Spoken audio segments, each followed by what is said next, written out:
Peace and welcome to the culture here on the Black Star Network. I'm your host, Farajii. Thank you so much for tuning in and being a part of the conversation. Folks, we got a lot to talk about. First and foremost, let's give you some updates on the case about that New York City man, Jordan Neely, who was choked to death on a subway train. I'm going to share with you some of the latest developments, what the mayor has to say, and even what Representative Alexandria Ocasio-Cortez had to say about the situation. We'll have that. Plus, let's talk about suicide prevention as it is Mental Health Awareness Month. We're going to be checking in with Iraqi veteran and author of children's book Belly on the Water. We're going to be checking in with Mr. D'Angelo Jelks to talk to us about this issue. And then later, a 16-year-old senior gets 185 college acceptance letters. Right. He is killing the game, actually breaking the record, and he's black. But the question I'm posing is, should this be the norm? Folks, we'll have that conversation and a whole lot more. So stay with us. It's all happening on today's edition of The Culture here on the Black Star Network. Let's go.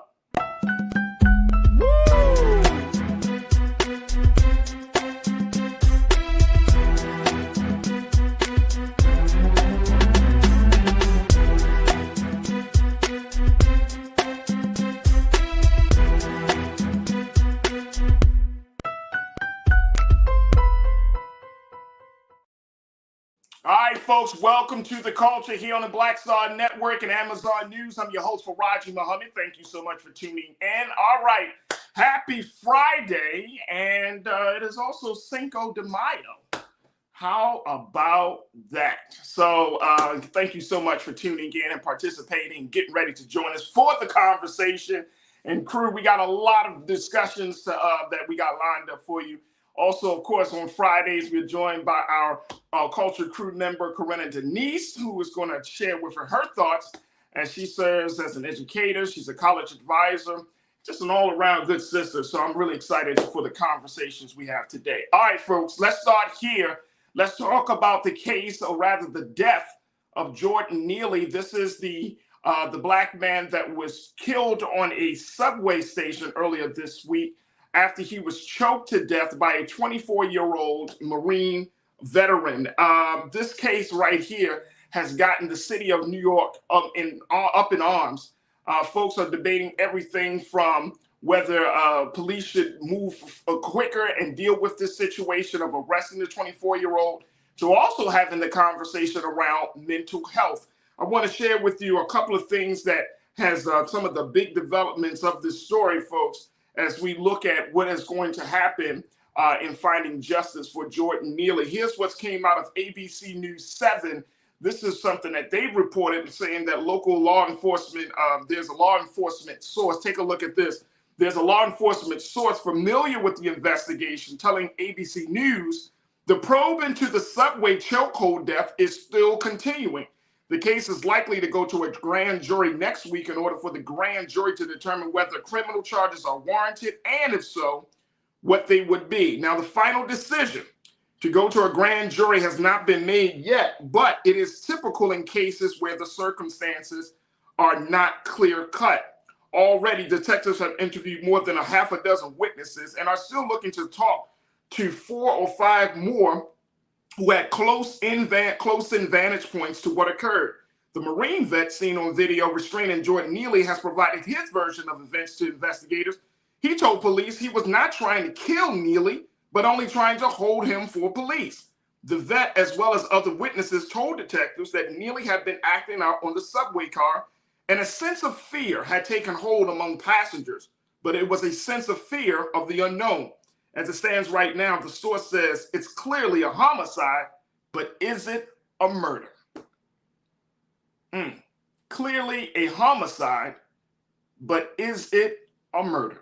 All right, let me stop there and let's start the conversation with my sister, Corinna Denise. Corinna, thank you so much for checking in and being a part of this discussion. It's good to talk to you always on Friday. First and foremost, you are a New Yorker.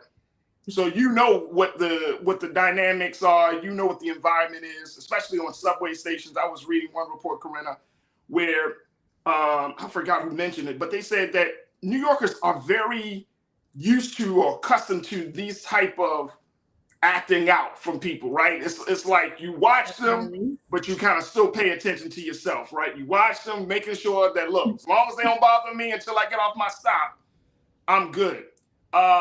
Does this change that? Will this like really change the conversation about mental health? Do you think it's going to change the conversation of how people interact with folks who do show that they are in need of some serious help? Well, first of all, let me just say, to your point, Faraji, yeah, these things are very common if you live in New York City. People come on the train all the time. They're Right. performing, singing, dancing, acting, you name it. And unfortunately, we have a lot of homeless folks or unhoused, I like to say, who are constantly on the train because that's a means of shelter, right? From the cold, from the rain, from bad weather, a place to sleep sometimes. And yes, people are coming on the train asking for things, right? It's not uncommon. Some folks, you'll hear them say the same speech over and over again. But what I don't seem to understand is, the reporting saying there was this sense of fear. Yeah. Well, yeah, sometimes things could be a little frightening, but to place this man in a chokehold, to cut off like his oxygen, and there is a way to subdue someone per se, and I'm not saying that what he did was right. I absolutely disagree. But if you want to, kind of like de-escalate the situation, but how long can you hold someone where you're cutting off their oxygen? But yeah, this is not uncommon. People come on the train all the time. Sometimes people just tune it out, but I think there's some blurred lines, right? Like what exactly happened, or maybe what story they're trying to conjure up as far as what Jordan Neely was supposedly doing, that this vet just thought to take it upon himself to put him in a chokehold. You don't have the right to take someone's life. And like I said, if for some reason this is true that something was escalating, you didn't have to put him in a chokehold. I've been in many situations um, on the subway. And just real quick, I remember when I first moved to New York back in 2014, and I was living in Bensonhurst at the time. I was taking the D train going to uptown Manhattan, and a Jewish man came on the train, and a Hasidic Jew. You know how they dress with the regalia, like the hats and the suit. Right. And he had literally, Faraji, like this big black box taped around his forehead up here. And he came onto the train and he goes, I have weapons of mass construction. Now, me being new in the city, I'm just thinking, like, oh my God, he's going to blow up this train. And I literally text my parents and my significant other at the time, and I was like, I love y'all. I don't think I'm gonna make it to work today.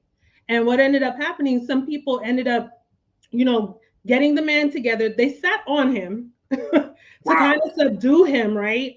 So they weren't necessarily bringing harm, but preventing him from doing anything. And then when we got to the next stop, they kind of just pushed him off the train.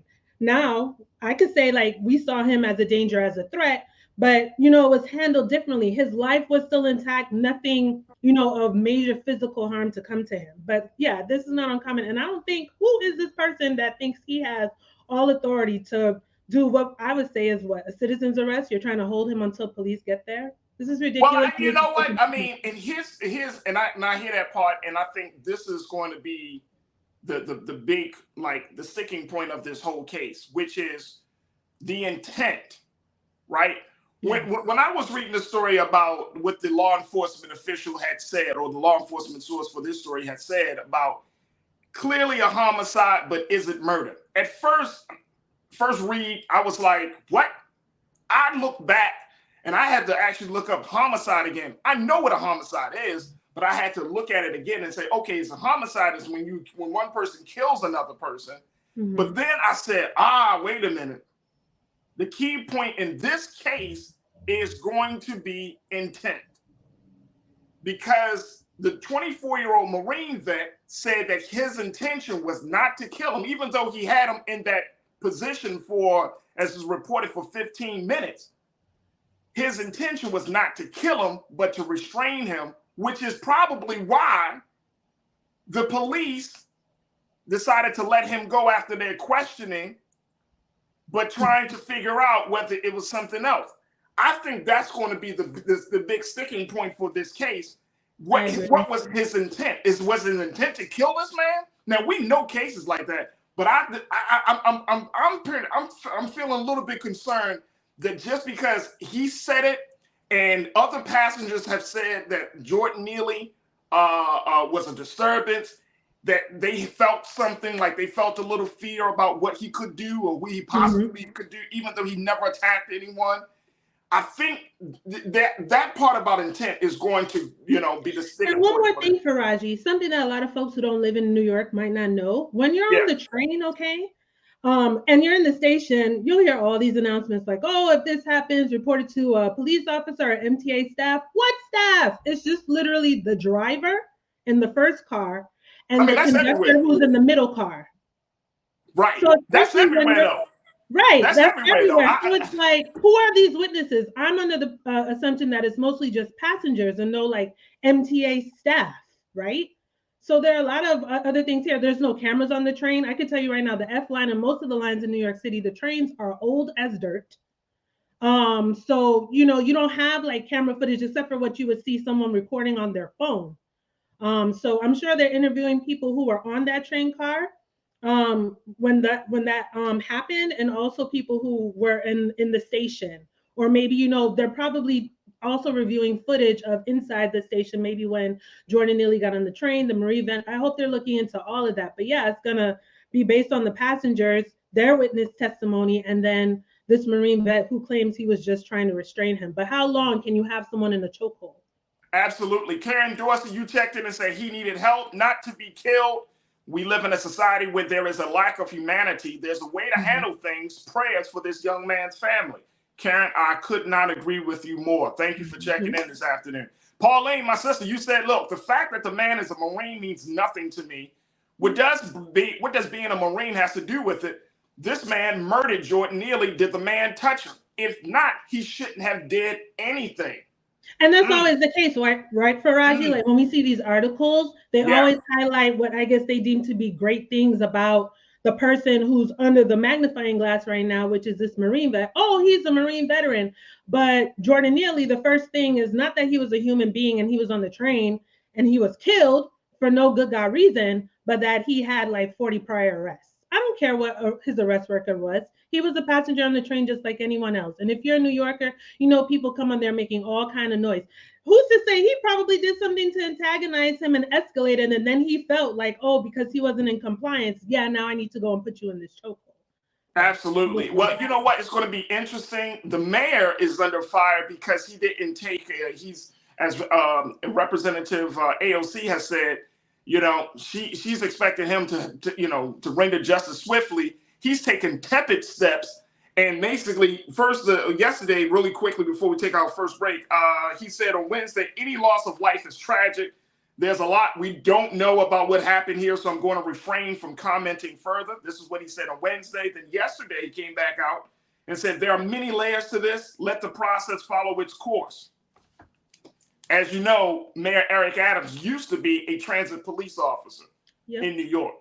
Yeah, so he has a very different eye. Very different views of how this situation is going to play out.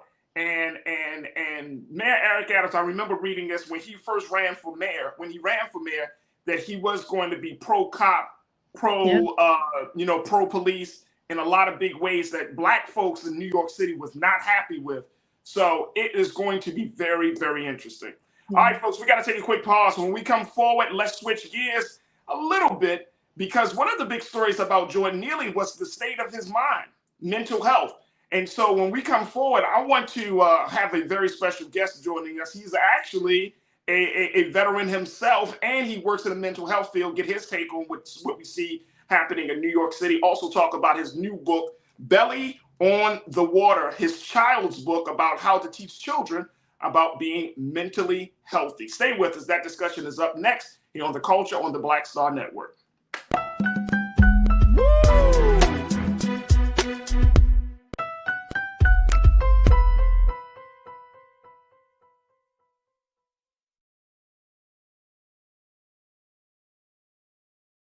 Hatred on the streets, a horrific scene, a white nationalist rally that descended into deadly violence. White people are losing their damn minds.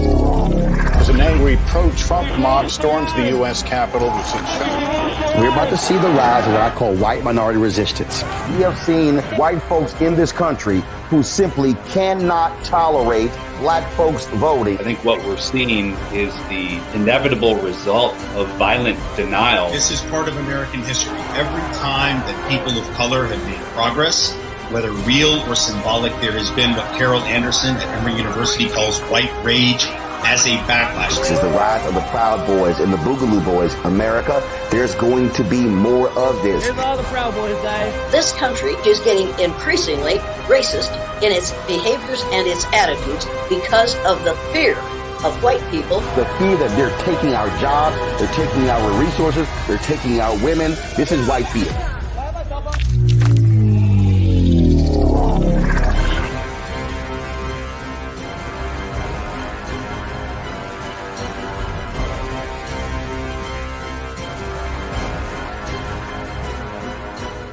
Black Star Network is here. Oh, no punch! I'm real revolutionary right now. Thank you for being the voice of Black America. All momentum we have now, we have to keep this going. The video looks phenomenal. See, there's a difference between Black Star Network and black-owned media and something like CNN. You can't be black-owned media and be scared. It's time to be smart. Bring your eyeballs home. You dig?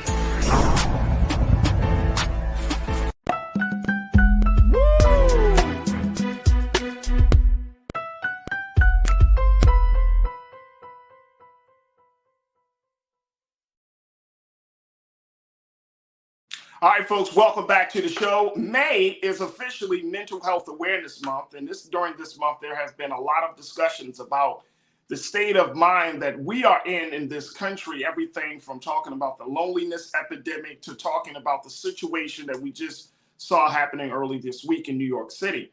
And so as we are having these discussions, one of the other big topics that we don't like to talk about too much is suicide prevention, dealing with that, especially among the next generation. So my next guest, he's a man that is looking to address this issue head on.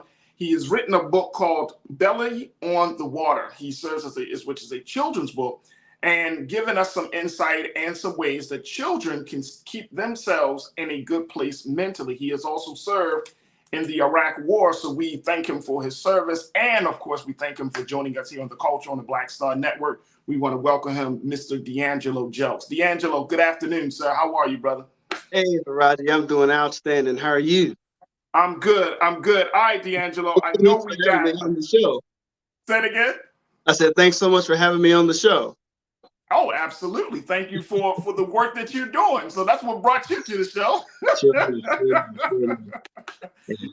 First and foremost, D'Angelo, I want to kind of get your take, and I want to bring my sister Corinna back into the frame as well as we have this discussion, because you are right there in the intersection of what we just saw in New York City with a man who was killed by, it looked on camera like he was killed by a Marine veteran. And then you're dealing with the issue of mental health, which is something that you are passionate about. What did you see in that? And what do you tell other Black folks who are watching this show, to bring us into understanding how things may move forward in this particular case? Man, so, honestly, I feel like I am not able to comment on that. I know you want to talk about it, but as far as because of my position, both as a civilian and still as an active military member, I have to maintain my position on that. So. All right. I get you, brother. I got to ask the question. So, you know what I mean? But I appreciate you for mentioning that. Let's talk a little bit about mental health awareness. What brought you into this space? Has it been your time in service, or was it something else?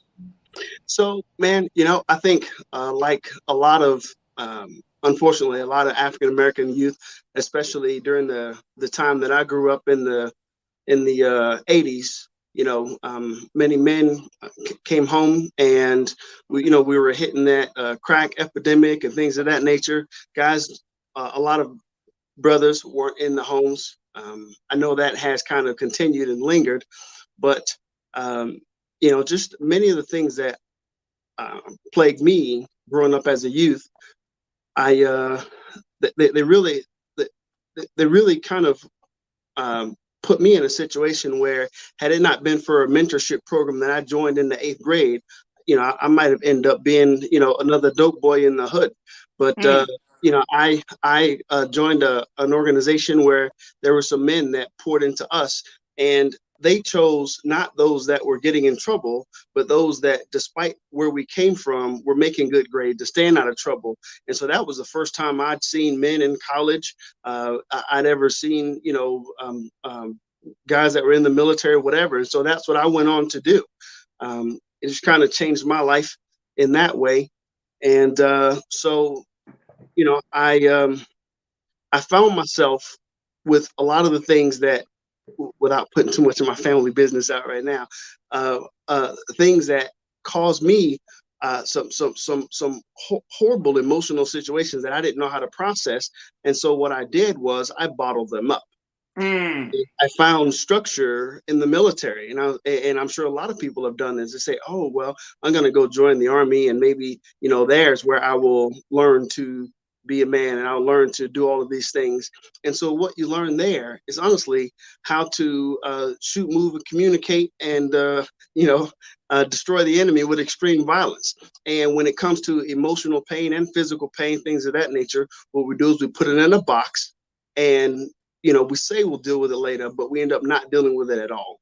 And so I had decades of doing these things. And then I ran into a situation in 2021 as it related to my personal life that really kind of tipped me over the edge. And then I myself became suicidal. And I found myself in this situation where that seemed like the answer for me. And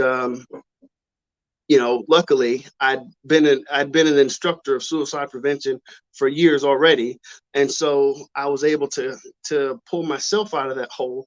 And I'm gonna tell you a funny story. I know this is not a funny topic, but I'm gonna tell you a funny story. So I have 2 young children, and there's a statistic that says that youth that come from a family where someone committed suicide are 4 times more likely. So there's like an 80% chance pretty much that if they get in some sort of extreme traumatic situation, they will take the same route. And so I was sitting there looking at this noose on my pull-up bar, and I started thinking about my kids. And then I got mad at my kids for 30 years from now for what they might do if they get in a situation. And so that is what pulled me away from the ledge, And then I started thinking about how, like, what if there was a way to teach youth, teach others how to process emotions before they get out into real life. So if we could catch them as kids and teach them about self-confidence, about standing up for themselves, about forgiveness and resilience, then that way those are life. It's like learning to ride a bicycle. Those are things you never forget. And so I figured if we could do it from the innocence of a children's book to teach lessons like that, and then there's a section in the end where they're able to have conversations. If we can do that with them when they're young, then hopefully those are lessons that they'll carry with them for the rest of their lives. Right now in curriculum, they teach, well, you've probably heard these things before, how they teach subjects that don't really prepare us for life. Like it's like many of the things that we learn in school we'll never go on to use, right? But some of those skills that we can and should use, they don't teach. And so this is just one of those where teaching resilience and emotional autonomy, something that I hope that I can present with Belly on the Water. That's what I'm talking about. Folks, we got to take a quick pause. When we come forward, we're going to have more conversations with D'Angelo Jelks. We're going to have more conversation with Corinna and, of course, with you. Join us in the discussion as we talk about suicide prevention, because this is Mental Health Awareness Month and so much more. You're tuned into The Culture right here on the Black Star Network.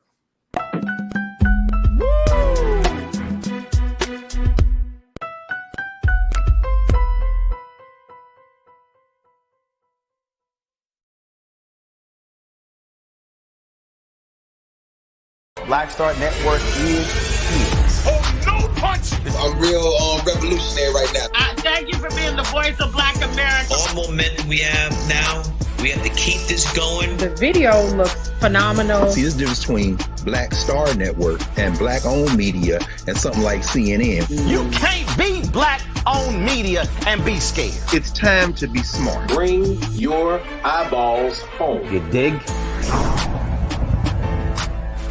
When you talk about blackness and what happens in black culture, we're about covering these things that matter to us, speaking to our issues and concerns. This is a genuine people-powered movement. There's a lot of stuff that we're not getting. You get it, and you spread the word. We wish to plead our own cause. Too long have others spoken for us. We cannot tell our own story if we can't pay for it. This is about covering us. Invest in black-owned media. Your dollars matter. We don't have to keep asking them to cover our stuff. So please support us in what we do, folks. We want to hit 2,000 people, $50 this month, raise $100,000. We're behind 100,000, so we want to hit that. Y'all money makes this possible. Check some money orders. Go to P.O. Box 57196, Washington, D.C. 20037-0196. The Cash App is $RM Unfiltered. PayPal is R Martin Unfiltered. Venmo is RM Unfiltered. Zelle is Roland at RolandSMartin.com.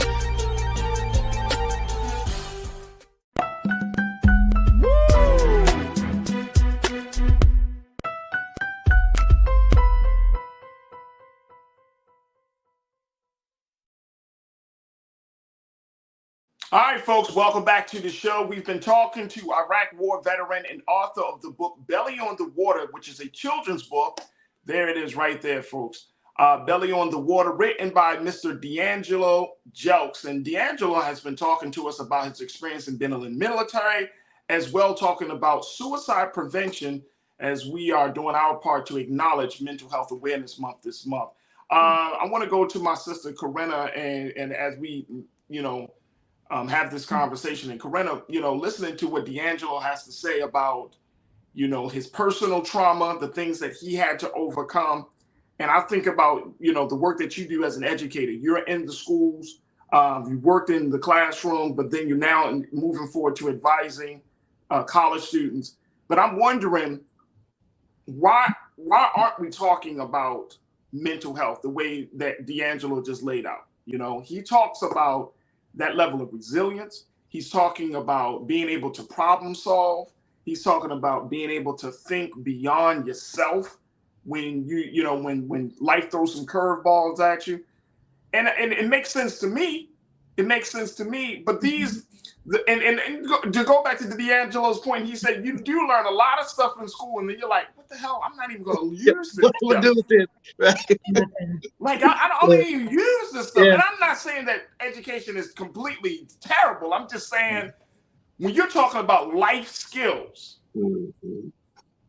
that's the part, Corinna, that kind of gets to me. Why aren't we talking about this in the school setting, whether you're talking about elementary, junior high, or even on the college level?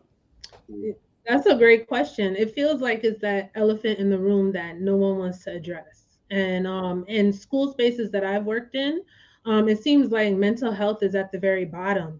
A lot of times students come into school, kids especially, they'll start to act out or behave in certain ways because they're still developing physically, mentally.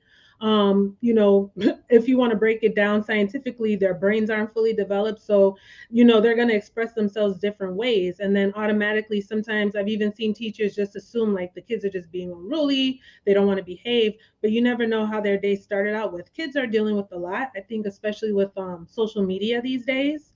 A lot of influences and peer pressure, I think, is even higher than maybe when we were coming up and we didn't have a smartphone or something to immediately access these things.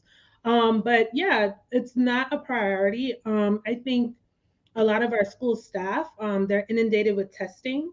I can tell you, as someone who's worked a part of guidance teams and seeing my colleagues who would be guidance counselors, unfortunately, they don't always have the time to actually counsel students and families because the nail on the head right there.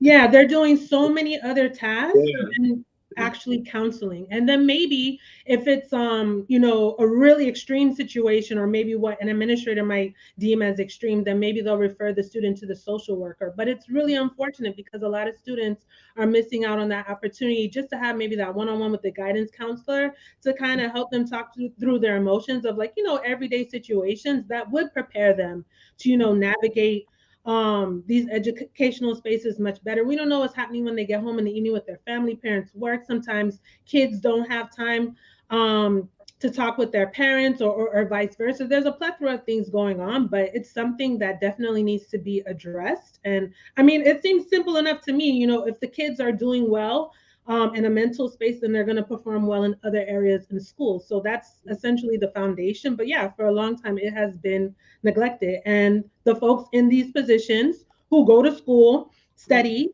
who are supposed to be able to help children with those things, yeah, they're not able to counsel like they should be able to. They just have so many other things. Testing is usually one of the biggest priorities, unfortunately. Hey, D'Angelo, yes, sir. So I was going to say to you, think about normally, just pick any situation where you take a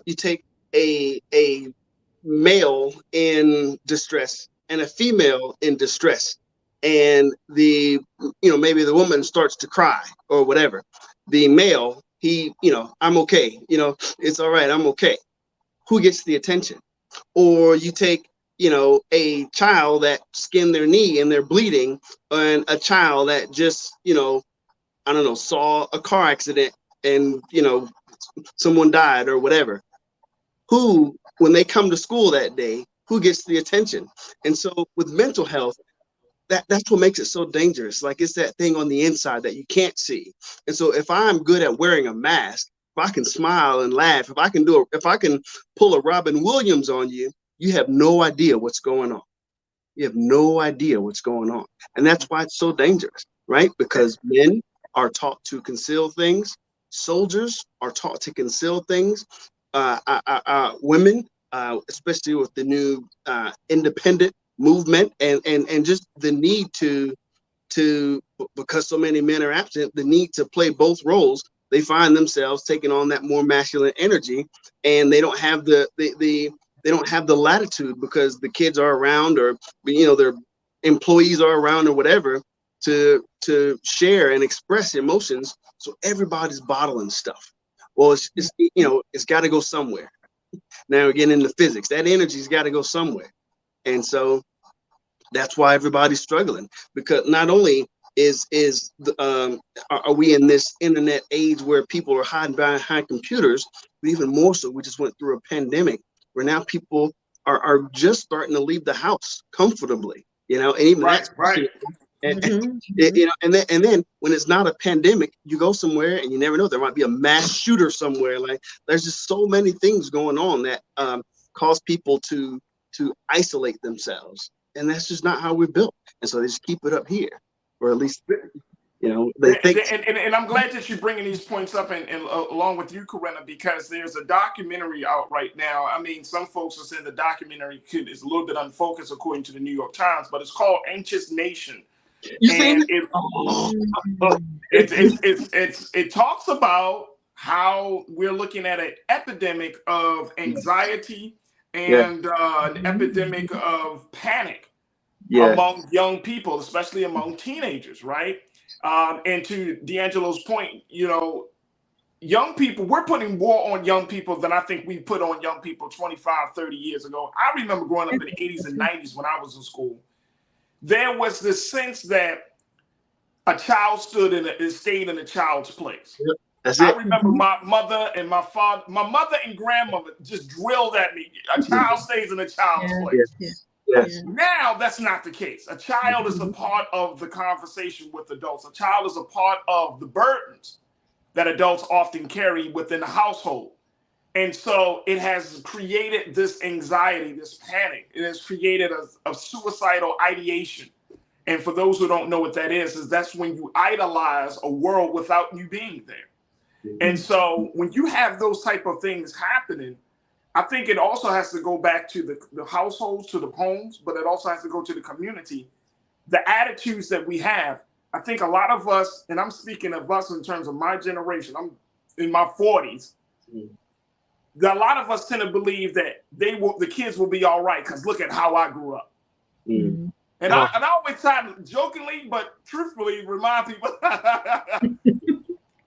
look at how you grew up. Like, you crazy. You know, you are off. So, you were off like 25 years ago, bro. So you way off. So I think that there needs to be some things. We got to take another pause, but I want to get both of your takes on this as we look at this anxious nation, this idea of panic and anxiety, and the fact that children may not be able to handle it. And is it fair for us to blame them for not handling it? Because we handled it, and we are off. Folks, stay with the conversation continues here on the Culture on the Black Star Network. We feel the hidden impacts of climate change that land harder in Black, brown, and Native communities. Not many people talk about it because they clearly don't know our lives. But with President Biden's landmark infrastructure and climate plans, our issues are finally seen. Removing lead pipes means we know our water is safe. Cutting carbon pollution helps our kids breathe easier. 1.5 million new jobs means stable work in communities. The impact we need right now. When you talk about blackness and what happens in Black culture, we're about covering these things that matter to us, speaking to our issues and concerns. This is a genuine people-powered movement. There's a lot of stuff that we're not getting. You get it, and you spread the word. We wish to plead our own cause. Too long have others spoken for us. We cannot tell our own story if we can't pay for it. This is about covering us. Invest in Black-owned media. Your dollars matter. We don't have to keep asking them to cover our stuff. So please support us in what we do, folks. We want to hit 2,000 people, $50 this month, raise $100,000. We're behind 100,000, so we want to hit that. Y'all money makes this possible. Check some money orders. Go to P.O. Box 57196, Washington, D.C. 20037-0196. The Cash App is $RM Unfiltered. PayPal is R Martin Unfiltered. Venmo is RM Unfiltered. Zelle is RolandSMartin.com. Folks, Black Star Network is here. I'm real revolutionary right now. Support this man, Black Media. He makes sure that our stories are told. Thank you for being the voice of Black America, Roland. Stay Black. I love y'all. All momentum we have now, we have to keep this going. The video looks phenomenal. See, this difference between Black Star Network and Black-owned media and something like CNN. You can't be Black-owned media and be scared. It's time to be smart. Bring your eyeballs home. You dig?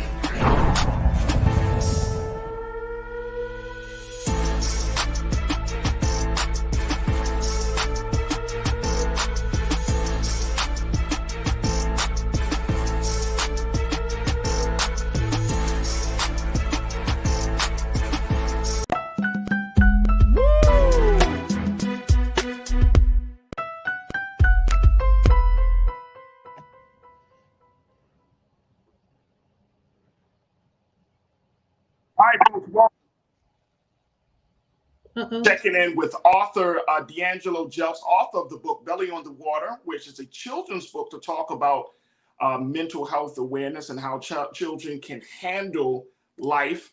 And we also been checking in with my sister, online culture crew member, Corinna Denise, who is a educator and as well as a college advisor, as we've been talking about suicidal prevention and other mental health issues. So I want to jump back into that conversation to this question, Corinna and D'Angelo, around this idea of that young people today are actually under more stress. They suffer from anxiety, they suffer from panic attacks. And of course, they think about suicide a lot more than we used to think about suicide, say 25, 30 years ago. And I'm trying to figure out, Corinna, I want to get your take, and then D'Angelo, when we're talking about kind of intervening in that process, making sure that young people understand their value, their worth, and they have resources, they have a support system. What does that look like? What does that mean? How can we intervene in that, in taking them off that right path, that wrong path onto a right path, Corinna? I think it's building connections, building relationships. There's a saying, it takes a village to raise a child. So we want to make sure that, especially our young people, they have the supports in all spaces, right? What's your support system like at home? What's your support system like at school? What's your support system like in your after school activities or things you like to engage in? And I think that's something that's missing. And to a point that was made earlier, like why the conversation of mental health is not happening as frequently as it should be, and let's say in our schools, is because it seems like students haven't necessarily been given that safe space to feel comfortable enough to have those conversations. And then again, too, there's always the pressure of time. It seems like everything else just takes precedent over that. So in turn, you're already struggling, right? And we kind of bottle up things. So students aren't going to feel as inclined to share, right? Because they're being pressured to do all these other things, and it's kind of putting that at the very bottom of their priority list. Absolutely, absolutely. D'Angelo, what's your take, sir? So it seems we grew up around the same time. And so with that being said, there was this time where you go outside and you didn't come back in till the street lights came on. We were riding bikes, we were playing baseball or football, making up games, cops and robbers, all these other things. And so as kids, like you said, you're a kid, be a kid. We were allowed, we were able to get off some of that energy. We're able to be social. We're able to just enjoy being children. Well, now everything. I remember playing Atari and the first Nintendo and all this other things, but now, like with everything being video games on the computer, in many ways, children aren't their creativity has been stifled. Their ability to create a game to entertain themselves until they got to go home for dinner or whatever has been stifled. What you're talking about, brother, is self-regulation. Yes, and going to her point, says that I do agree with you, and at one time I completely agreed with you when you talked about the support network and having the people around you that can help you or whatever, until and again, I'm a mature adult, but until I ended up in a situation where all I had was myself. And I think about, some of the sermons that I've listened to, Brother T.D. Jakes and other guys that I've heard them talking, and their message just kind of went over the head, right? But it's like when all you have is you, when you are your biggest fan, when you are the only person that's holding you accountable or whatever, saying that your support network failed, or saying that your teacher or your friend group or whoever didn't do their part, is no excuse for laying down. It's no excuse for not being your best version of yourself, or for committing suicide or worse, right? And so what I've wanted to do, what I've attempted to do with Belly on the Water, and just in general, as I go around sharing with others, is teaching them ways of maintaining themselves regardless of how others act. And so to say, if everybody falls away, if I don't have anybody in my corner, if there's no one cheering me on, how am I going to maintain myself? This is who I am. This is my moral compass. This is who I want to be. This is what I believe in. This is what I think is right. This is where I want to go. And it doesn't matter what happens in life. I'm going to take one step forward. I may not get a touchdown yet. I may not get a first down. I ain't gonna be throwing no Hail Marys, but I'm gonna get them 3 yards. And that's the goal, right? If it's just me, how can I get those 3 yards myself? Hey, let me tell you something, D'Angelo, brother. That's just it. And I always, question when where we are with, especially with the state of the next generation. It's not, some of our people, we're very harsh on our own children, right? We expect our children to be, grown-ups in a very, very quick and fast way, when many of us, shit, man, let's keep it real. Some of us just grew up at the age of 40. Yeah. You know what I'm saying? Like for real. But some of us are so harsh on our children, like, man, they should know this, they should expect this to be pop, pop, pop. And it's like, you are looking at it from your lens as an adult who is educated, who has become conscious, and all of those things, who've had those experiences, who've learned.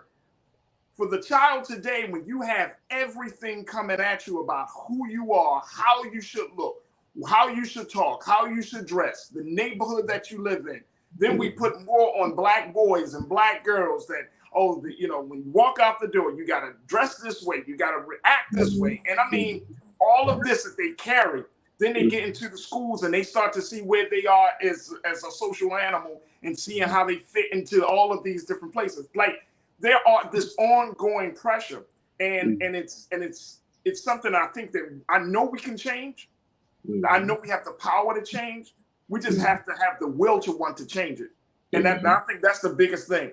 Let me go into the crew because folks are checking in on this. Shalinda, you said, I truly believe that the food we're eating has a lot to do with the children and adults' mental health. They're putting plastic and all kinds of stuff on shelves that's really not food. That's fine. Yeah. Yes. A lot of them are eating science projects. Hey, let me tell you. And Corinne, I'm sure you see it because I've heard it from there. She's like, they come to school with the Takis and the stuff. But again, we can say, all right, yeah, they should know. But this is children. Like, my daughter woke up this morning and asked me for some Oreos. Do I give it to her? Right. She's three. She's like, Daddy. I said, what you want for breakfast? She's like, Daddy, I want some Oreos. And I'm like, I'm not going to be like, okay. And then be like, see, the children don't eat well. Yeah, exactly. You know what I'm saying? So, I mean, but I agree with Shalinda. It's the foods that we eat, not just the physical foods, but also the mental, the emotional, the spiritual foods too. Like, are we teaching our children how to be resilient? How to handle a problem and not get so bent out of shape if it doesn't go the way you expect it to go. You get so bent out of shape, you want to give up. You want to knock stuff over. You can't self-regulate. Yeah. Yes. Go ahead, D'Angelo. You got the word, brother. Yeah. So I think she was talking about like a GMO or all that crap. Yeah, because genetically modified objects. Whatever it is. Yeah, man. Like that's the food that we eat. I think that does affect like your chemicals and just how you process things or whatever. But man, for me, it really is all about what is happening in society now as opposed to like when we were kids. I think when it comes to like the trauma or drama, because the Bible says what's been will be again. There's nothing new under the sun, right? So everything looks different, but it's the same old stuff. The same old things that we're dealing with in one way or another. But there are some things that kids are dealing with now that we couldn't even fathom when we were young, right? Like we did drills. We did drills for a tornado. We didn't do drills for if little Timmy decides to bring an AK to school, right? Or like, having to look at a teacher and say, oh, well, it's a person, but I'm going to refer to them in a plural, even though in English class, they taught us that like just all kinds of things that and that in itself can be traumatic, because it's instability. It's instability to a mind that is very concrete. I think to D'Angelo's point too, like over these past, let's say 3 years, like kids have had to deal with a lot, right? Let's remember, especially in the height of 2020, like a lot of them, they didn't get to do prom, graduation, having to stay home, switch to online. Like that was really challenging, right? Trying to get back out there. So it's just been thing after thing after thing. It almost seems as if they were living through like a real time history book. You know what I mean? Like things that we would have been reading and learning when we were coming up, like, oh my gosh, this happened. But these kids were actually living it, like all these things that were happening. And I think, too, to your point, D'Angelo, I think it sounds like the overall goal and purpose of your book and your teachings is instilling that resilience and confidence in kids and being straightforward with them to let them know that there may come a time where we've all experienced it, where you look around and there's no one and you only have yourself to rely on, but to know that you'll be okay. Yes. And this is the way to go about navigating it. Yes. And to be realistic that, at the end of the day, it's nice if you have a support system and there are people there to help you. I mean, we all need help, right? Someone helps you with one thing. We all need help at some point in time, but there will come a time where you're going to have to stand alone. And I think, if we're straightforward with kids, then they'll feel more confident and they'll push through even though it's difficult, and they won't resort to saying, you know what, I don't want to be here anymore. Exactly. And taking their life. Exactly. Absolutely. I love it. I love it. Both of your comments are like, it's perfect. Yeah. Brother D'Angelo, yes, sir. Oh, no, that's it. I was going to say, she said that perfect. I'm going to put that down. Next time I talk to somebody, I'm going to be like, I'm going to say what she said. Let me play this for you. That's the brilliance of teachers, man. I'm telling you. Yeah. Hey, look, we got like 30 seconds left, Brother D'Angelo. I want to get an opportunity for you to share with us how folks can get a copy of your book, how they can stay connected with you and the work that you're doing. Gotcha. So you can go to lulu.com, amazon.com, d'angelojokes.com. Either one of those, you'd be able to find my book. In 30 seconds, this is what I want to tell you. Belly on the Water is a children's book that makes it easier to transition into conversations about hard topics. So no matter whether you're a parent, a teacher, a therapist, it's a way to broach that subject in a way that is not offensive or that'll easily agitate a situation. And so I hope to communicate with all of you. Hey, brother, we thank you so much for jumping into this, turning your pain into power. Yes. And deciding to not just be on the sidelines of this larger conversation, but just to be right in the middle of it. So I thank you, Brother D'Angelo, for the work that you're doing. I thank you for the service that you gave for our country. Hey, and we truly appreciate you and support you, brother. And anytime you want to come back, you're always welcome here on the Culture on the Black Star Network. Thank you so much. Thank you so much. It's great to see you guys. Thanks for having me. You're welcome, brother. All right, folks, there is the information. And stay with us. Look, we got to take a quick pause. When we come forward, let's talk about a Black 16-year-old senior who has over 185 college acceptances. Oh, I could not wait to talk to Corinna about this, because my question is, should this be the norm? Should this be the norm? Because if so, I am not normal. Stay with us. That conversation is up next, along with talking about some other things in the next hour of the culture here on the Black Star Network.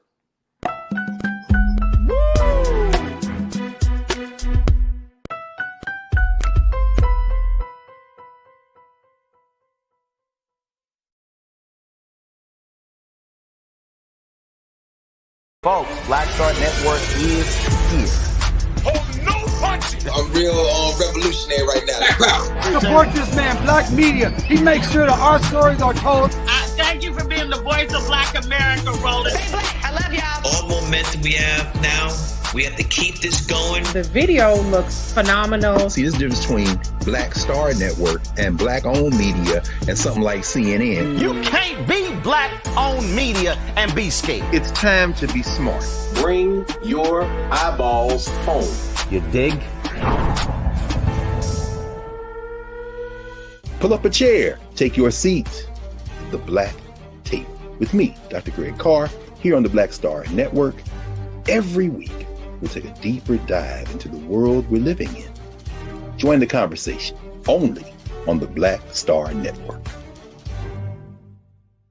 Hi, I'm Dr. Jackie Hood Martin, and I have a question for you. Ever feel as if your life is teetering and the weight and pressure of the world is consistently on your shoulders? Well, let me tell you, living a balanced life isn't easy. Join me each Tuesday on Black Star Network for A Balanced Life with Dr. Jackie. We're all impacted by the culture, whether we know it or not. From politics to music and entertainment, it's a huge part of our lives, and we're going to talk about it every day right here on The Culture with me, Farajii Muhammad, only on the Black Star Network.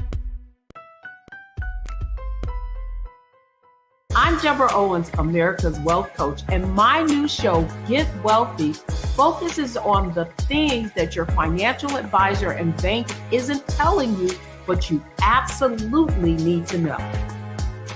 So watch Get Wealthy on the Black Star Network.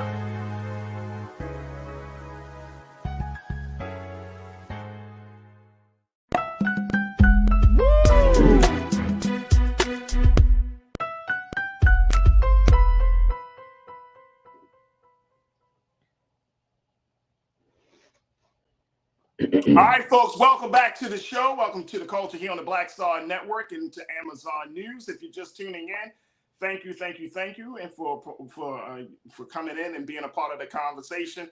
If you've been here, if you've been a part of the chat, you can see that the chat right now is so active. Folks are still talking about this situation in New York City with the death of Jordan Neely. It's a very, very emotional, sensitive topic. A big conversation about mental health, a big conversation about vigilantism, and so much more. So join us in a conversation on the chat as well. And of course, thank you so much for tuning in to us, whether you're watching us on blackstarnetwork.com, whether you're watching us on Amazon News, or if you're watching us on Facebook or YouTube. Thank you. All right, let me talk about something that's near and dear to Corinna's heart. Let me bring my sister back in here, Corinna Denise, who is an educator, college advisor.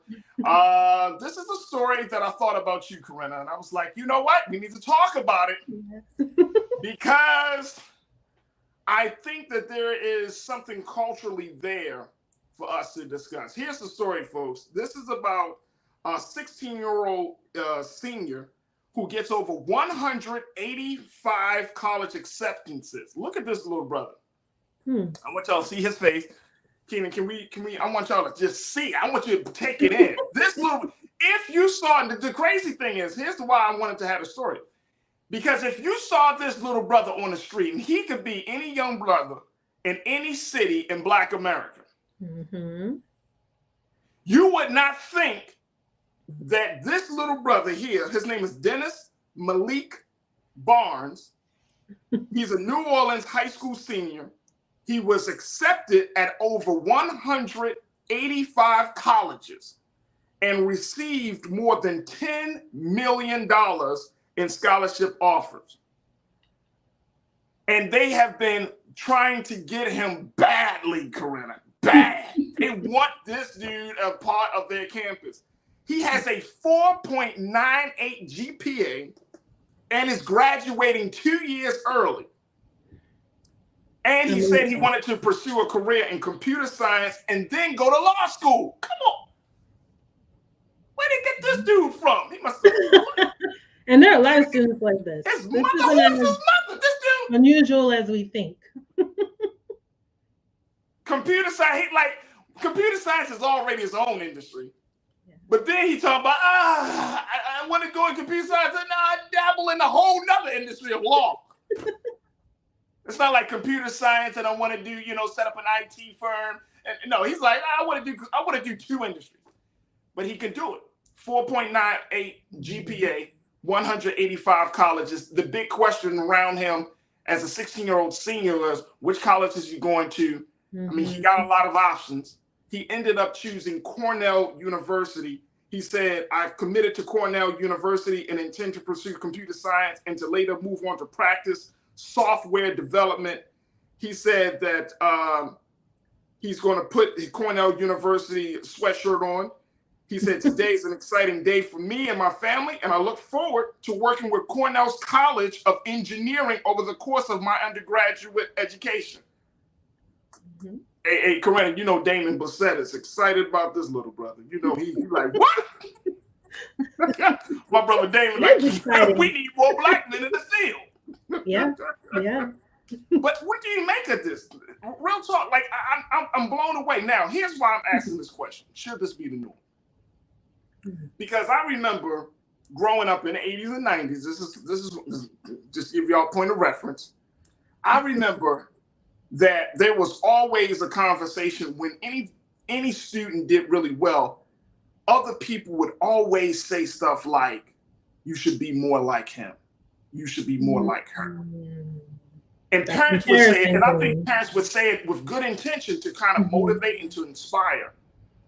But sometimes that could also be accepted as, I'm not good enough. It could be interpreted as, you don't think that what I bring to the table is worthy enough for you to praise me. Yeah. So I'm using this as the backdrop of the conversation, because as we hear these stories, and I think this little brother, Malik Barnes, is an outlier, right? He actually broke the record for the number of college acceptances you can get. But he's an outlier in a big, big way. Mm-hmm. But is he going to be, should we all tell our children, this is the way you need to be? Or should we really take a different path and say, man, that was the path of Malik, but you might be on a different path? What's your take on it?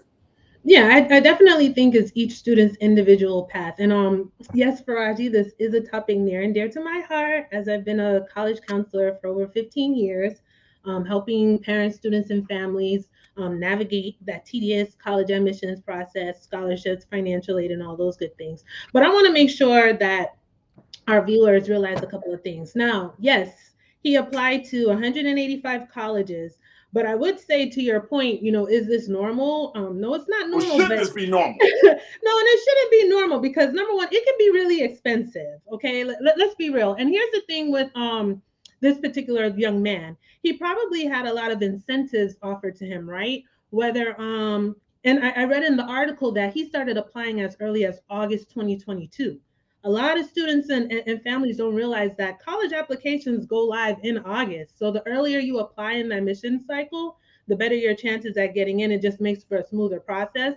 Additionally, during a certain time period, maybe you visit an open house or visit a campus or visit a college fair, and you go up to that table, they might say, hey, thanks for stopping by. We're going to waive your application fee, right? So I would imagine that he had some incentives there to apply to so many schools as he did.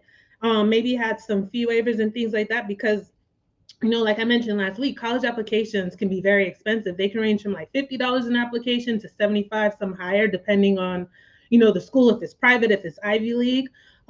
Sending out your test scores, how are those accepted? Some schools might accept your test scores on your high school transcripts. Some want official score reporting, which would have to come from the SAT or ACT. They only give you so many free reports. Each report, after, let's say, maybe the 4 free, you have to pay maybe $10 per score report. So it can be costly. And then how do you manage all of that? But I mean, based on what I read, it sounds like he just became really intrigued, right, that he was getting these acceptances. And I would imagine, too, he decided upon Cornell not just because of he knew what he wanted to do, right, as far as engineering, but also, Farajii, that financial aid package, right? So once you get accepted into schools and you submit your free application for federal student aid, you're considered for grants, work study, other scholarships and incentives that come from the federal government, things that might come directly from the state that you live in or from the school directly. So you really have to evaluate that financial aid package as a family to see, is this going to be the best fit financially? Who's offering the most money? What makes the most sense for me as far as like school fit, culture? Some students want a large school, small school. So I'm sure there are a variety of factors. Additionally, now with that GPA, and holistically looking at him as an applicant, right, I would imagine he had a lot of like extracurricular activities, maybe some great essay and recommendations. So he had a plethora of opportunities. He probably even participated in maybe like some summer programs, his freshman, sophomore year of high school, and he already started building relationships with those colleges, right? And there were probably incentives like, hey, when you get ready to apply in your senior year, we're going to waive that fee. So I can't imagine that, he just did this on a whim. There was definitely some thought and opportunity there where he could apply to all these schools. But yeah, that could be really, really tedious. I wouldn't encourage that to be the norm. But depending on the student's needs and fit for each student, your college list can look different. I would say maybe 10 schools. And again, it really just depends on what the student's post-secondary path would be after high school. But yeah, This is an amazing accomplishment. Absolutely. Look, I'm super proud of this brother. I am super proud of this brother. Yeah. But, I also had to keep in mind, I was just like, let's have a conversation, because meritocracy is so real, especially when it comes to the meritocracy of education, right? Like, we have put so much emphasis on the stuff that we read on paper. right? We put so much emphasis, and I'm saying as adults, and then we pass that on to our children, that their only worth and value is based upon whether they get an A in the class or not. And I get it. Education is important, and I'm not saying that that's not important, but I'm saying that in the time frame, in the space that we currently find ourselves in the culture that we in, especially within the Black community, should we be in a space where we're always talking about achievement, instead of allowing a child to grow, to evolve, to experience life a little bit, to find out what they like, to find out what they want, right? And I think that in the case of little brother Malik, he found out what he wanted. He was exposed to something. Mm-hmm. You know what I'm saying? Like he's not a quote unquote self-made individual. He had teachers, he had a counselor, he had a coach, he got parents, he has a support system. You know what I'm saying? He's been exposed to something. But there are a lot of young Black men and young Black women, 16 and 17 years old, who are still trying to find their path. And I think what Danita said was absolutely on point. Danita, you mentioned children shouldn't be compared. It can be used as an inspiration, but each child is different. Some children are brilliant in other areas like art or music. You should be told to be the best you. And I remember, I went to an art high school. I went to School for the Arts in Baltimore. And I remember when I told my dad, he was just looking at me. Correct. He was like, you want to be an actor? Like, now what now? Hollywood is crazy, son. He went on like this little tirade about Hollywood and Black men. And so, this is like in the 90s. So it's like all this. And imagine the conversations I've had with parents. I remember some years ago, one of my students wanted to be an engineer. And the father was like, no, you're not going to make any money being an engineer. You need to go to law school. See, that's what I'm saying. That's what I'm saying. And no, I mean, seriously, like, I get it. I'm a parent. I get it. You want your children to be, to make good choices, but you could do anything nowadays and make money. Yeah. Yeah. I'm going to say that again. I want y'all to debate me if y'all think so. Crew, you could do anything nowadays and make money. But Farajii, to your point about the achievement and the comparison, I think it's a matter of breaking that down, right? Because when we say, oh, be more like him, I think we need to break it down as well. What exactly are you talking about? The pathway, like how this young man attained this goal, like the work ethic of pursuing his passion to be an engineer? Maybe, be like him in the sense of that same work ethic to pursue your passion of being an actor, right? Rather than that plain comparison, like you need to go on this route, what he's doing, right? It's all about that fit for the student. And if the student is not, cultivating that fit for what their needs look like, then they're not going to be successful. They're not going to be as motivated. But he had an end goal in mind. And with his hard work, in turn, other opportunities presented themselves to him where he could, right? Go through an extremely, and the college application process can be very tedious, okay, especially for first time in college, freshmen. And so I can't even imagine what it was like, 185 applications. Oh, and additionally, one thing I wanted to mention too, a lot of schools sometimes offer on the spot admissions. I would have representatives come to my school, my kids bring their transcript, their test score, they'll look right there and they'll be like, okay, yeah, you're in. He might have had a lot of incentives. But I say all that to say, I think it's about encouraging our children that whatever it is that you want to do or your passion, there's going to be work involved. The work may look different for each of us, and depending on what it is that you want to pursue. So I think that should be the end goal, not to be like him specifically, like you need to do this and apply to 185 colleges, right? Since that's what we're using as an example here. But the work ethic, in order to attain or make your dream come true, you're going to have to put in the time and the effort. Oh, absolutely. Let me give a big shout out to we got a new supporter here. Welcome to the Bring the Funk fan club. Moza Miller. Moza, thank you for checking in and being a new subscriber and to being a new fan to the Black Star Network and here to the culture. So thank you. And as we have this conversation, it makes me think about just really disrupting a lot of the old ways that we used to teach children about achievement, right? Like, and Corinna and folks, the more and more I see how the world is going, the more and more I see, and I'm sure some of you probably thought about this. Have you ever thought, folks, that now that we're at this point as a people, as Black folks, right, and we're churning out brilliant young minds like a Malik Barnes, I'm wondering, Corinna, do we stop trying to assimilate into a system using our children to try to take us further along in this system and start to just give them a new narrative and say, look, instead of, every time there's the old saying, every time we meet a goal, they move the goalpost. What if we stop running? What if we stop running? What if we're teaching the next generation of Black thinkers, the next generation of Black youth, you don't have to run to try to meet every goalpost that this society has always put up for you. At this point, we want you to run to be your best self. Is that a possibility? And I'm thinking about the achievement piece that we're talking about, right?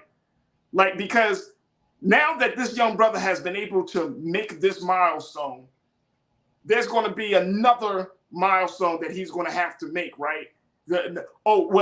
Okay, you got 185 college acceptances, but did you do this type of thing? And I'm wondering, do we keep running to try to meet the goals that this world placed upon us, especially on the next generation?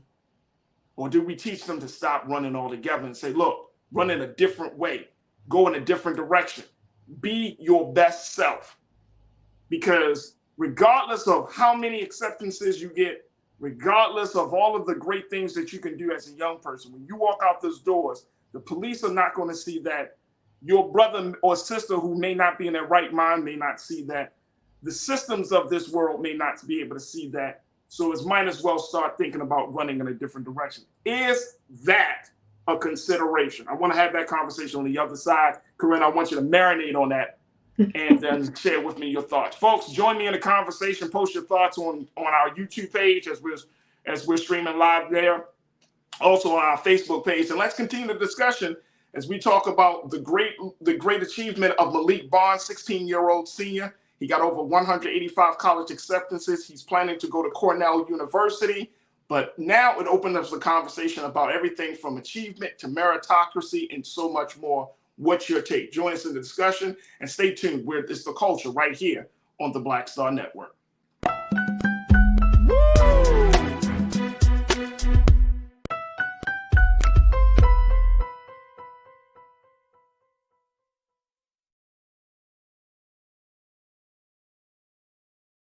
When you talk about Blackness and what happens in Black culture, we're about covering these things that matter to us, speaking to our issues and concerns. This is a genuine people-powered movement. There's a lot of stuff that we're not getting. You get it, and you spread the word. We wish to plead our own cause. Too long have others spoken for us. We cannot tell our own story if we can't pay for it. This is about covering us. Invest in Black-owned media. Your dollars matter. We don't have to keep asking them to cover our stuff. So please support us in what we do, folks. We want to hit 2,000 people, $50 this month, raise $100,000. We're behind 100,000, so we want to hit that. Y'all money makes this possible. Check some money orders. Go to P.O. Box 57196, Washington, D.C. 20037-0196. The Cash App is $RM Unfiltered. PayPal is R Martin Unfiltered. Venmo is RM Unfiltered. Zelle is Roland at RolandSMartin.com. Black Star Network is here. Oh, no punch! I'm real revolutionary right now. Thank you for being the voice of Black America. All momentum we have now, we have to keep this going. The video looks phenomenal. See, there's a difference between Black Star Network and Black-owned media and something like CNN. You can't be Black-owned media and be scared. It's time to be smart. Bring your eyeballs home. You dig? We feel the hidden impacts of climate change that land harder in Black, brown, and Native communities. Not many people talk about it because they clearly don't know our lives. But with President Biden's landmark infrastructure and climate plans, our issues are finally seen. Removing lead pipes means we know our water is safe. Cutting carbon pollution helps our kids breathe easier. 1.5 million new jobs means stable work in communities. The impact we need right now.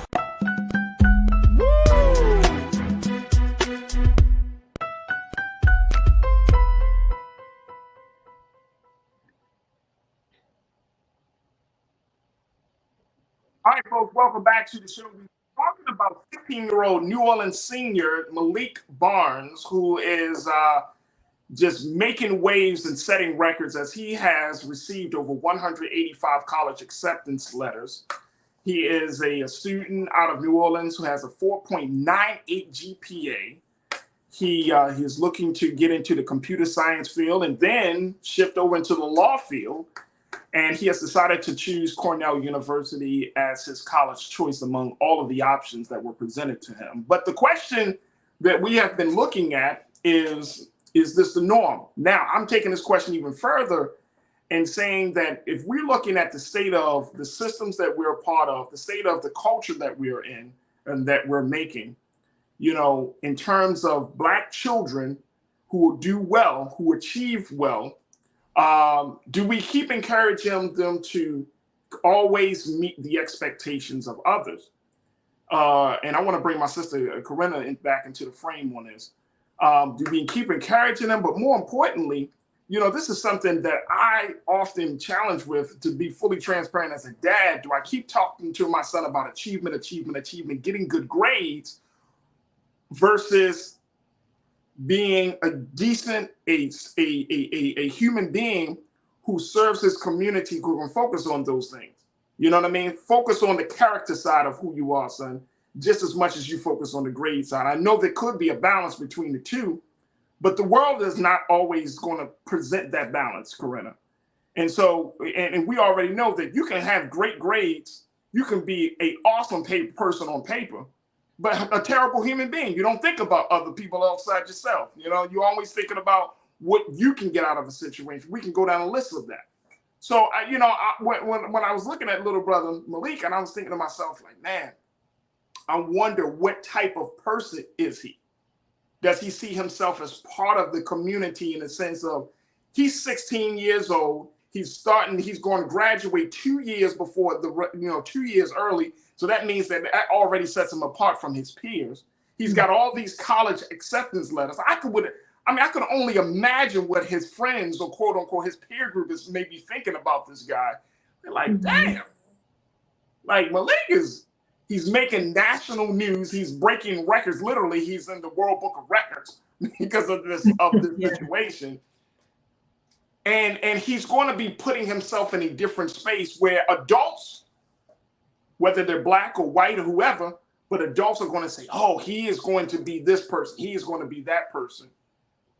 He's going to be he may get a lot of talk about, what his futures will be.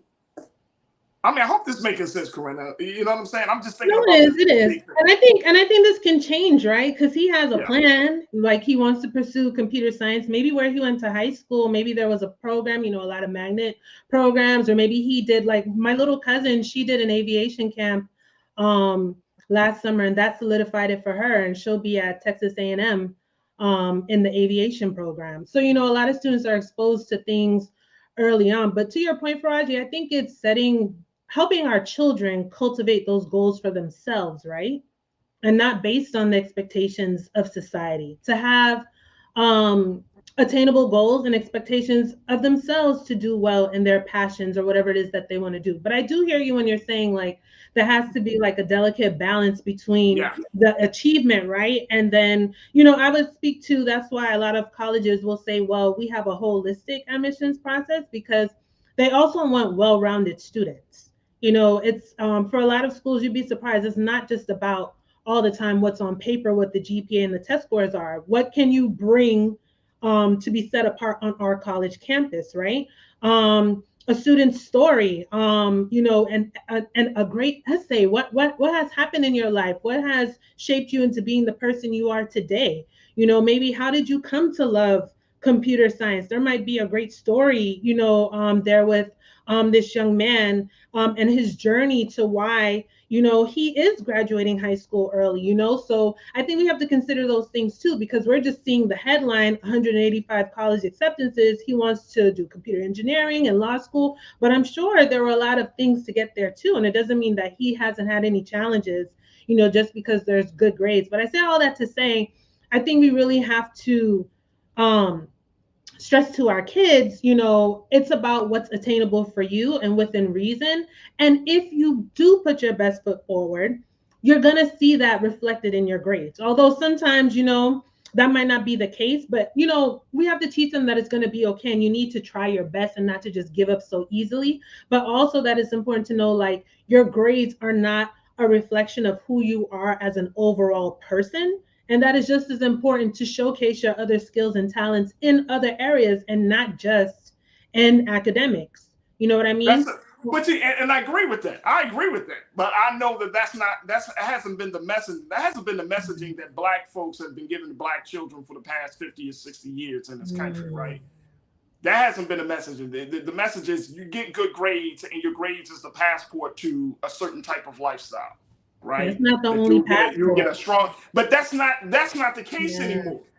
You see what I'm saying? That's why I'm bringing up this conversation, because we're in a very, very changing world where the things that we thought were going to be around forever are actually crumbling and falling apart, right? They say that one of the most useful skills in the world is not necessarily your GPA. It's not even the fact that you got a degree. They said the most useful skill in the world is your emotional and social intelligence. Your ability to, you know, one of the first questions that people always ask when you're in an interview is, how do you work well with people in a team? Your ability to know what roles that you play, your understanding of the role that, you know, your ability to be able to manage and regulate your emotions in various settings, and to be aware of other people's emotions, to be aware of other people's value and contributions. And to add on when to I come that, across children that's not, just real quick, Corinna, when I come across children who recognize their emotions and recognize that there are other people in the space with them, and then not only recognize there are other people in the space, so say if, you know, if I got something to eat and you don't have something to eat, and I see a child say, hey, you don't have nothing to eat, here, take half of what I have. That blows me away. Yeah. That you know what I'm saying? To pick up on that. Yeah. It tells you a lot about who they are, right? And I think right. I just want to tie back in quickly with the piece about the grades. Like, as a college counselor, I've seen some of my students, okay, they might not have that 4.98, right? Maybe they're at a 3.0 or maybe a little bit under. But they can show projects they've implemented in the school, how they've been like a leader, how maybe they wanted to organize and create a club. I had students one year who did a project on why a lot of the schools in New York City were still segregated.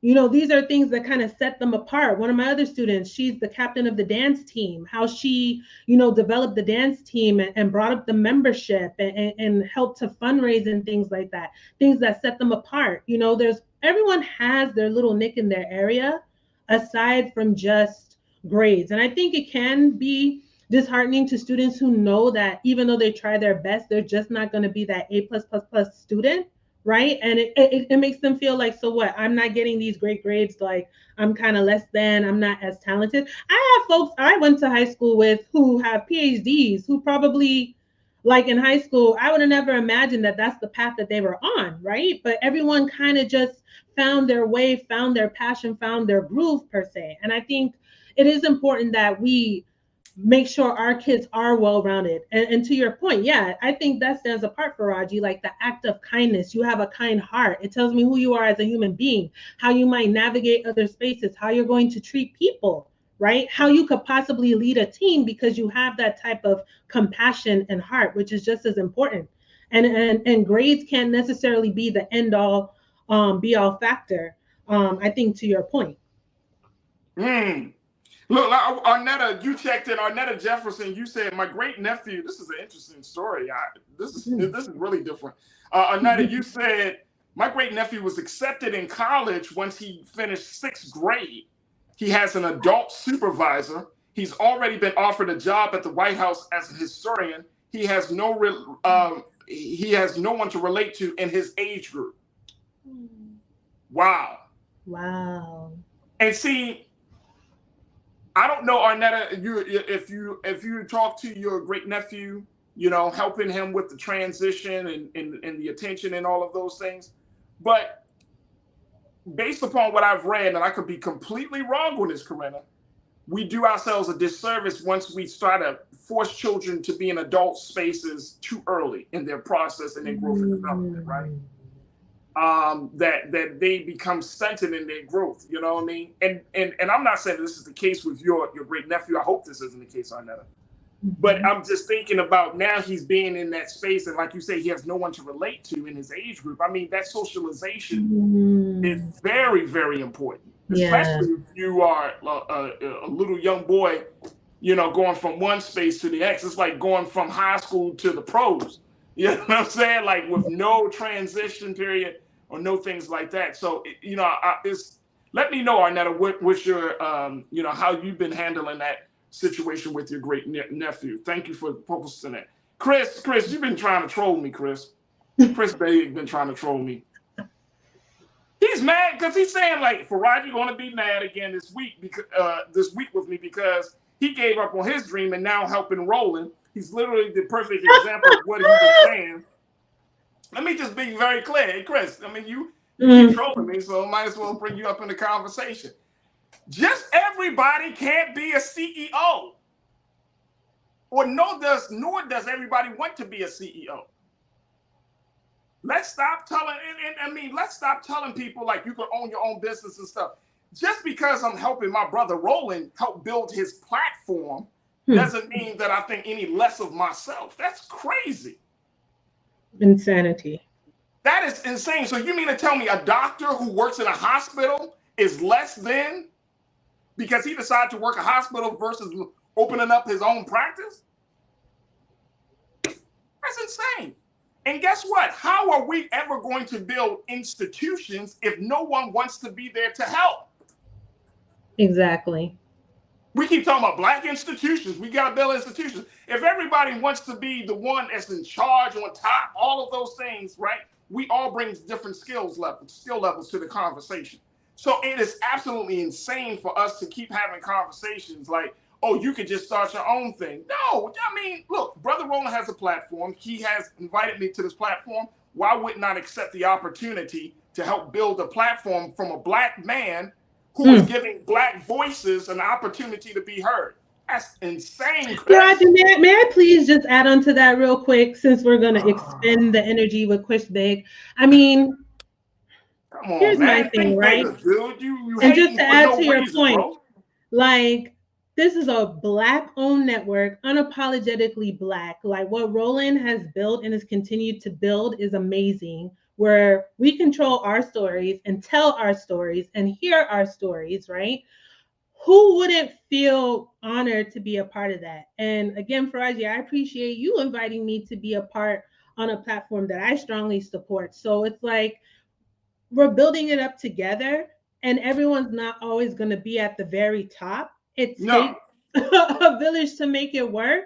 So yeah, I think that's just asinine. But hey, everyone's it's asinine. And I mean, Chris said, read the other comments. The other comments talking about, you said, Chris, you know, you're willing to work 120 hours a week. You said, again, entrepreneurship isn't for you. If you don't like working all the time, 120 hours a week for a few years, but it becomes a habit. So you can either keep starting them or do something else. Dude, again, that's not the path. That's not the path. Everyone's and look, I think it's the worst thing to try to tell, and I'm saying culturally, we try to act like helping another person to build something for the benefit of all is a problem. Yeah. When did that become a problem? When? Did y'all tell? I mean, we Scottie Pippen shouldn't got it off the team because Jordan. We all eating. We all benefit. Right. Matter of fact, I think that we should support every Black media outlet. I don't care whether it's this one or some other outlet, whether it's online, paper, TV, radio. I agree. Please, man. Come on, Chris. Come on. Give me a little bit better argument, bro. Come on. Right? At least make the argument a substantive Make the argument. It sounds like entrepreneurs. That's the best you got. We should own stuff. And, bro. None of this stuff that you're talking about, and I'll be watching you. None of this stuff that you're talking about makes you a better human being. You can own as many businesses as possible. You can earn as much money. If you're an asshole, It's Friday though. All right, look, we gotta take a quick pause. And it's your birthday. It's Farajii's birthday, y'all. It is my birthday today. So you know what? We can bring it. We can bring it today. We can bring it. Talk about it, your Cinco de Mayo. It's your birthday. Hey, look. I'm the Cinco de Mayo, baby. We can bring the party and we can bring the fury. All right, look, we're gonna take a quick pause. When we come back, more conversation. Stay with us. It's the Culture on the Black Star Network. Craziness.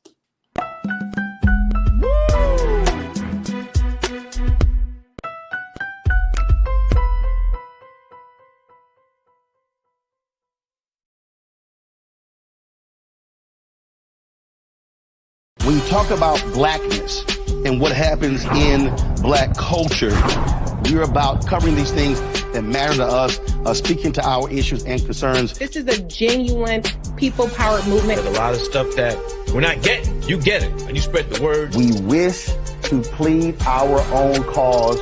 Too long have others spoken for us. We cannot tell our own story if we can't pay for it. This is about covering us. Invest in black-owned media. Your dollars matter. We don't have to keep asking them to cover our stuff. So please support us in what we do, folks. We want to hit 2,000 people, $50 this month, raise $100,000. We're behind 100,000, so we want to hit that. Y'all money makes this possible. Checks and money orders go to P.O. Box 57196, Washington, D.C. 20037-0196. The Cash App is $RM Unfiltered. PayPal is R Martin Unfiltered. Venmo is RM Unfiltered. Zelle is roland@rolandsmartin.com. Black Star Network is here. Oh, no punch! I'm real revolutionary right now. Thank you for being the voice of Black America. All momentum we have now, we have to keep this going. The video looks phenomenal. See, there's a difference between Black Star Network and black-owned media and something like CNN. You can't be black-owned media and be scared. It's time to be smart. Bring your eyeballs home. You dig? Hatred on the streets, a horrific scene, a white nationalist rally that descended into deadly violence. White people are losing their damn minds. An angry pro-Trump mob storms the U.S. Capitol. We're about to see the rise of what I call white minority resistance. We have seen white folks in this country who simply cannot tolerate black folks voting. I think what we're seeing is the inevitable result of violent denial. This is part of American history. Every time that people of color have made progress, whether real or symbolic, there has been what Carol Anderson at Emory University calls white rage as a backlash. This is the rise of the Proud Boys and the Boogaloo Boys. America, there's going to be more of this. There's all the Proud Boys, guys. This country is getting increasingly racist in its behaviors and its attitudes because of the fear of white people. The fear that they're taking our jobs, they're taking our resources, they're taking our women. This is white fear.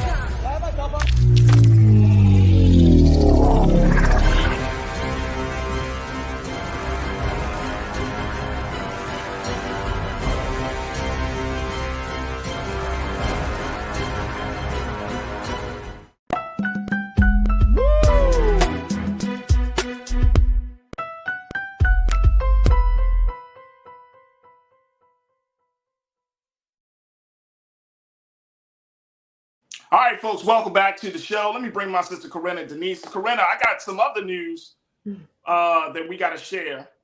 Folks, mark this day, not just because it's my birthday. Thank you, Corinna, for putting that out there. But also because guess what, folks? Look at that. Look at this.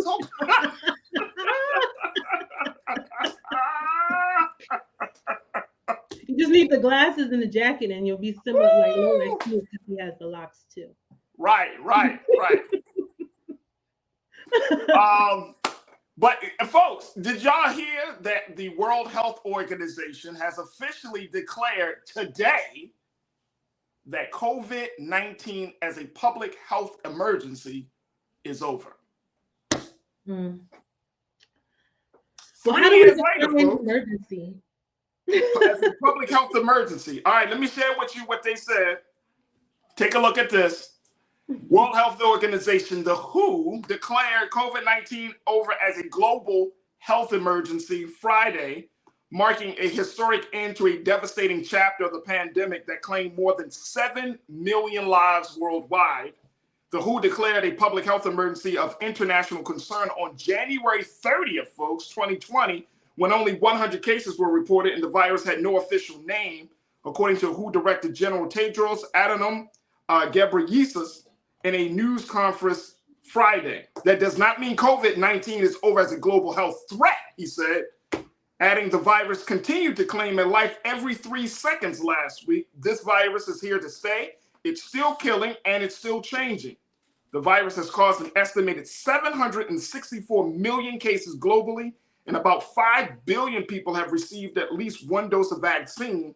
The director said he wouldn't hesitate to reconvene experts to reassess the situation should COVID-19 put our world in peril. But guess what? It is over. It is over as a global health emergency, Coretta. Does that make any difference for you? Because I still see people with masks. Does that change anything for you?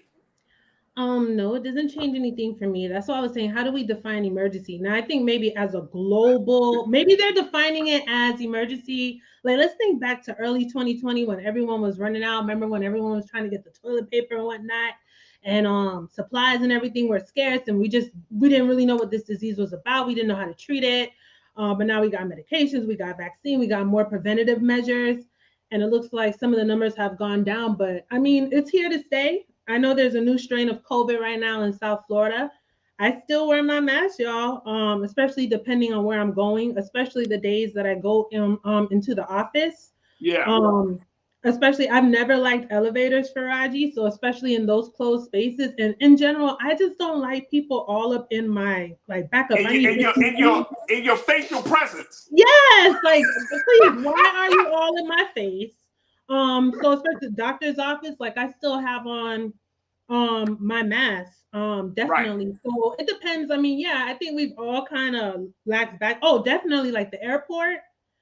Let me tell you something. When I haven't flown in maybe about a year, but when I do get into the airport, before I get out the car, I pull that mask up. I'm not eating or drinking anything. There's no reason for it to come off, especially on the plane. Planes are dirty, y'all. Yeah.